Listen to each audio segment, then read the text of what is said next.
All right, perfect, guys. So again, welcome to the Deal Mastery Monday night call.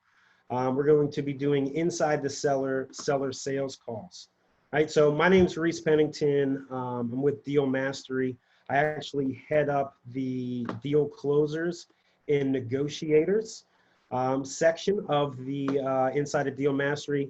So this is where I am able to have deal funnel clients come in, schedule time on my calendar, and we go right into negotiating those deals. So you're probably thinking to yourself, oh, well, how does that work? So it's actually fairly simple. So once that lead does come in, the VAs behind the scenes are filling out that lead form.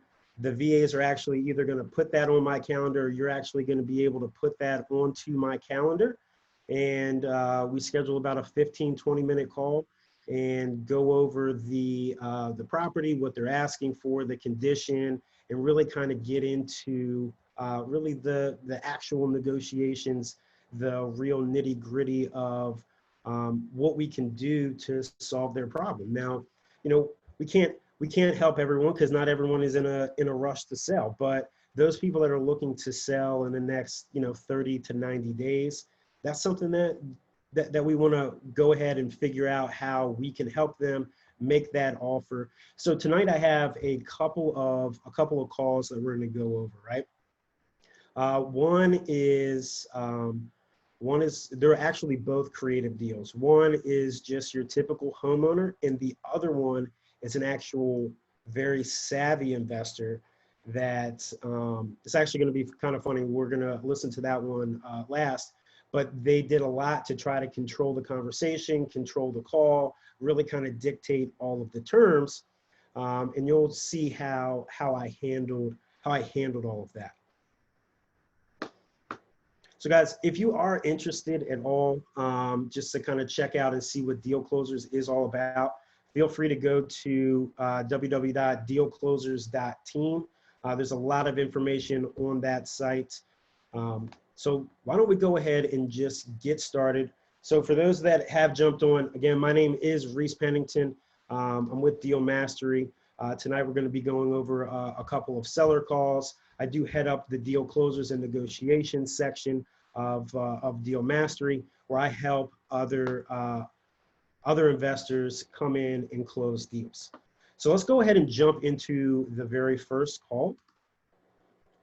So this is going to be a creative financing deal, right? So what I'm going to do is I'm going to play the call. Now, guys, if you do have any questions throughout, please go ahead and type them into the chat, because what I'm going to do is I'm going to stop the call a couple of times, point out a few things.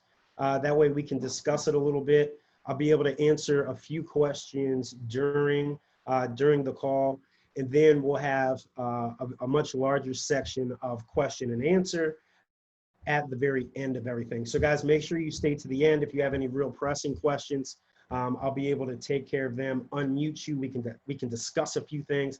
Maybe even you have a couple of situations with sellers that you want to discuss, and we can discuss those at the end. So make sure that you stay to the end, okay?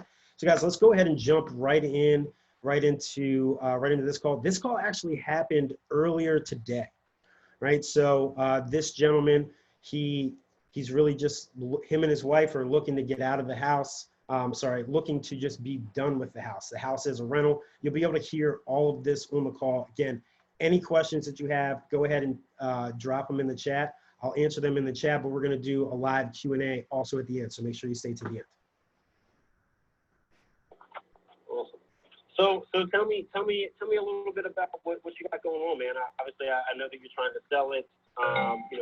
Trying to get a. Hey, Natasha. Hey. Hey. Hello. So I just wanted to try to get an idea with what the condition is. What's your end goal. With the property. See what we can. So absolutely. It was, and I'll not even, it was our first house when we got married. Oh, wow. I literally, yeah. I'm trying to think. Previous to this, We had one renter in there for 11 years. She was a gem. She kept it up as much as I guess she could, type thing. It's actually and I know as a homeowner, you always want to say it's in immaculate condition and everything's great. It's move-in ready. We currently have tenants in it now again. My ultimate goal is to sell it, and I hate to say, just it's become more of a pain in the butt than anything. It needs some upgrading just in the sheer modernization of what people want to buy now. It has essentially the old, and I'm missing the word, the old fiberboard kitchen countertop. It doesn't have granite or anything like that. Hardwood on the main level, hardwood on the third level, waterfront, and I'm sure you guys probably did your research on trying to see where that is. But yeah, with two full bathrooms, one half bath in the basement, 3 bedrooms on the third floor, another bedroom on the basement level, wood burning stove with a insert that blows. So it's I say that the pictures sell it more than anything. It sets, the sun sets in the rear view, and it's on the water, and it sets down the Chesapeake Bay per se. It's on the Stony Creek, but it's the vision that you get. Yeah, structurally completely fine. We had to put new roof on when we purchased it. New gutters and soffits. Probably, I'm trying to think, probably less than 15 years. Okay. New gutters and soffits, we just did that like last 4 or 5 years ago. All the windows have been replaced. All the sliders have been replaced except for the one on the third floor, just because I'm afraid that I'm going to put in a door and it's going to fall on down. But yeah, it's up. I've yet to figure out why anybody did it that way. They put a slider on the third floor with no deck, so it doesn't have windows. It has a slider, which is just intriguing to me. But every house there has the exact same thing. But ultimate goal, I guess I just wash my hands of it, essentially. It's not been a problem. It's never been anything. Yeah, that's pretty much it.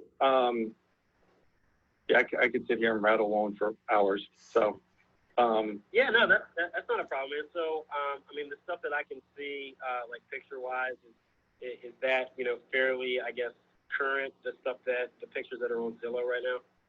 Yeah, those are actually what I took, more or less to get it on, like get it rented. But yeah, as you can probably see, one of those pictures is the kitchen with that blue countertop, which is the contractor's grade of stuff.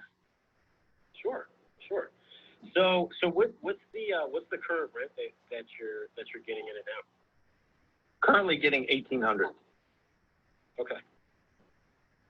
And is that market rent, or you think you could bring that up? That's market rent for, I hate to say the area, but yes, the market rent for the area. For sure. The 11 years prior to that, the same renter was in there for what was she at, $1,600 a month. So okay, it didn't go up a whole lot. It was more on the length of the agreement versus the monthly, because they are currently set up on a 24-month agreement. So, or whatever that I have tentatively with them. Well, it's like a month-to-month type thing. Okay. So you said they're currently on a month to month, right? Or they still have time left on the lease? Well, we set it up for 24 months, but it's essentially a month to month. That is the way that they plan on staying there for 24 months. God forbid something happened. I think the dad is in the military, something like that. But it was more or less so than they could. Okay. And what is it that you guys are trying to get for the property? I truly don't know. This is sad, and you won't be the first one to ask me, and I won't be the last time that I say I don't know. I know we currently owe like $240 on it, something like that. I say if it's in the 240 range, that's great. I would love for it to be higher than that, but at this point, truly, it's I can't say more of a burden, but it's more of a contingency with my wife and I, because it's my baby. It's always been right. So